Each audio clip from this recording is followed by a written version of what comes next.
dari semua yang sudah kita catat itu ada 53 yang siap ya, yang sebagian besar memang asetnya Kementerian Sosial. Tapi sekarang yang dalam proses asesmen tahap 2 ini adalah ada sekitar 82 baik bangunan maupun tanah yang siap untuk dimanfaatkan lewat sedikit renovasi maupun juga pembangunan baru di tahun 2025. Nah itu jumlahnya sekarang ada 82 yang sedang akan dimulai proses asesmennya oleh BU. Kalau rakyat jadinya udah sampai mana? Iya, ini mau lapor ke Presiden ini tentang perkembangan persiapan penyelenggaraan Sekolah Rakyat tahun 2025 ini. Ya tentu kita akan menyampaikan mulai dari kesiapan sarana prasarananya, kemudian kesiapan dan rekrutmen guru, kemudian siswa, dan yang terakhir nanti lain-lain lah sebagai pendukung dari penyelenggaraan sekolah rakyat itu. Contoh sekarang udah berapa? Yang pertama tentu sekarang usulan dari provinsi, kabupaten, kota terus meningkat ya, udah lebih dari 200. Baik itu berupa bangunan maupun berupa lahan kosong. Yang sekarang terus kita asesmen dari semua yang sudah kita catat itu ada 53 yang siap ya, yang sebagian besar memang asetnya Kementerian Sosial. Tapi sekarang yang dalam proses asesmen tahap 2 ini adalah ada sekitar 82 baik bangunan maupun tanah yang siap untuk dimanfaatkan lewat sedikit renovasi maupun juga pembangunan baru di tahun 2025. Nah itu jumlahnya sekarang ada 82 yang sedang akan dimulai proses asesmennya oleh BU. Kemudian gurunya juga kita sudah memfinalkan perencanaan untuk merekrut guru, di mana ketua satgasnya di sini adalah yang memimpin adalah Dikdasmen. Kurikulumnya sudah cukup matang, yang memimpin adalah Dikti dan Dikdasmen. Lalu yang siswa kita dengan BPS ya di titik-titik lokasi yang akan kita dirikan itu untuk diperoleh data keluarga miskin, miskin ekstrim dari desil 1, desil 2. Nah dari situ nanti akan kita ketahui lebih lanjut tentang berapa sebenarnya yang bisa diselenggarakan pada tahun ini. Itu untuk sekolah. Itu diresmikan kapan? Ya nanti insya Allah di tahun ajaran baru ya. Tapi sekarang kita matangkan, mudah-mudahan bisa lebih dari 53 titik. Mudah-mudahan nanti kalau asesmennya beres, yang 82 ini di situ akan kita ketahui kira-kira berapa semuanya. Gus, sekolah rakyat kan ingin melibatkan pihak swasta ya, itu apa tujuannya sih Gus? Enggak, jadi tetap ini sekolah tentu pihak swasta itu dalam rangka untuk turut berpartisipasi penyelenggaraan sarana prasarana. Jadi sementara itu, jadi penyelenggaraan sarana prasarananya, gurunya dan sebagainya nanti masih ASN. Sementara keputusannya seperti itu. Keseluruhan dana Mensos berarti? Bukan ke dana Mensos, dana APBN ya. Misalnya sarana prasarana nanti yang membangun ya PU gitu, bukan Kementerian Sosial, yang bangun adalah PU. Tahap awal sarana prasarana yang udah ada atau bangun baru? Sebagian besar yang sudah ada.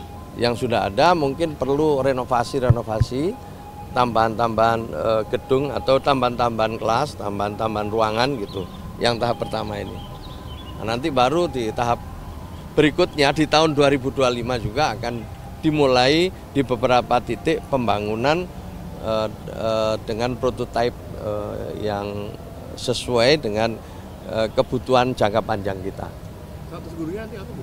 Status gurunya nanti apa? Nah ini lagi dimatangkan ini.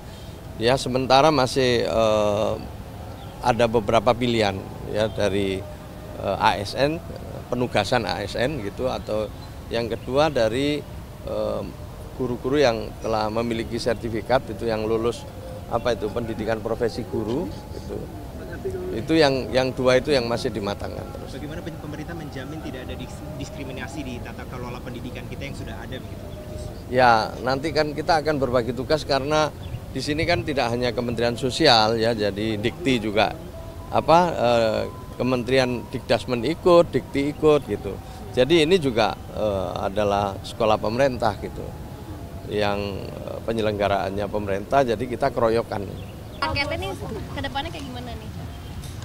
Ya pokoknya warga negara memiliki hak untuk mendapatkan pengajaran yang lebih baik, itu intinya itu.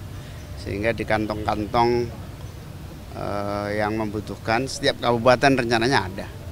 Setiap kabupaten. Ini Mendagri kerja sama kepala daerah nantinya bagaimana? Kemensos yang akan memimpin leading sektornya, Pemda hendaknya menyediakan tanah. Diresmikan kira-kira kapan? Ya semaksimal mungkin secepatnya. Ya, yuk. Boleh dijelasin sedikit Mas, tadi pertemuannya analis ketemu sama siapa di istana gitu? Baik, terima kasih teman-teman. Selamat siang. Hari ini tadi kantor komunikasi kepresidenan kami mengundang juga Badan Kebijakan Fiskal diwakili oleh Pak Kepala langsung, Pak Febrio. Kita berdiskusi dengan para analis, para ekonom terkait kebijakan dan outlook ekonomi Indonesia ke depannya. Kami paham betul ini adalah komitmen Pak Presiden, Pak Prabowo untuk meningkatkan kualitas dan juga intensitas komunikasi kepada semua kalangan. Jadi ini para pelaku pasar adalah salah satu sektor yang luar biasa pentingnya untuk negara ini. Kita ingin dapat masukan, kita dapat saran, dapat rekomendasi.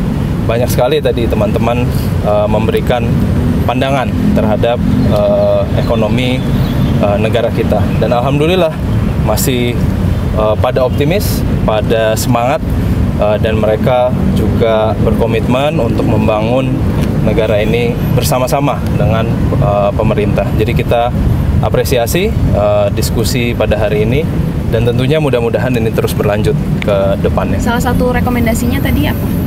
Rekomendasinya ada komunikasi yang secara konstan dilakukan kepada para pelaku pasar, para ekonom. Jadi ini kita akan langsung action supaya secara konsisten kami dari kantor komunikasi kepresidenan, dari kementerian, dari lembaga-lembaga di pemerintahan ini terus berkomunikasi secara intens dengan para pelaku pasar, para ekonom. Ya, mereka ini memegang peranan yang luar biasa penting untuk negara kita. Tadi dibahas juga Mas, ini kan kondisi bursa saham beberapa hari ini dan hari ini masih anjlok ya. Hampir trading halt juga hari ini gitu. Tadi sempat dibahas juga nggak sih kondisi-kondisi seperti ini?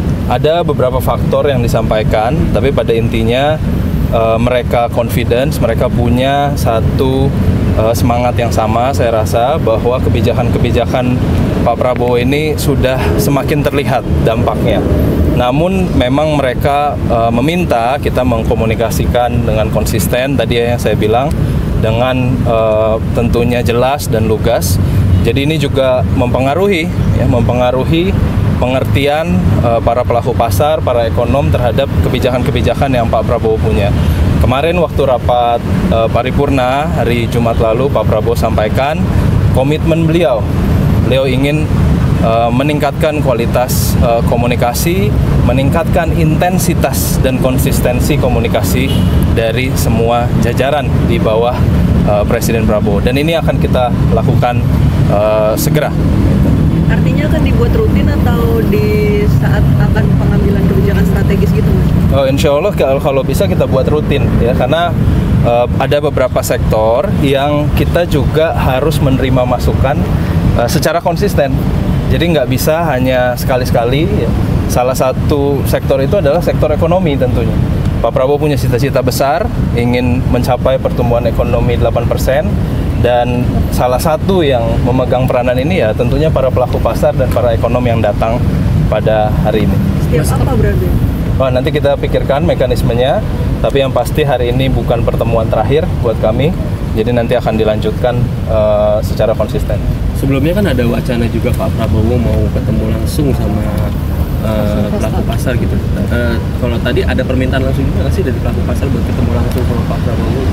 Ya tentunya semua pengen ya bertemu, jadi mudah-mudahan nanti kita doakan Pak Presiden segera mendapatkan slot waktu. Tentunya Bapak juga ingin mendengar saran-saran, rekomendasi daripada para pelaku pasar, para ekonom, dan mudah-mudahan saya hanya bisa mendoakan dan mendukung supaya itu terjadi juga gitu. Jadi kita menunggu juga waktu dari Pak Presiden.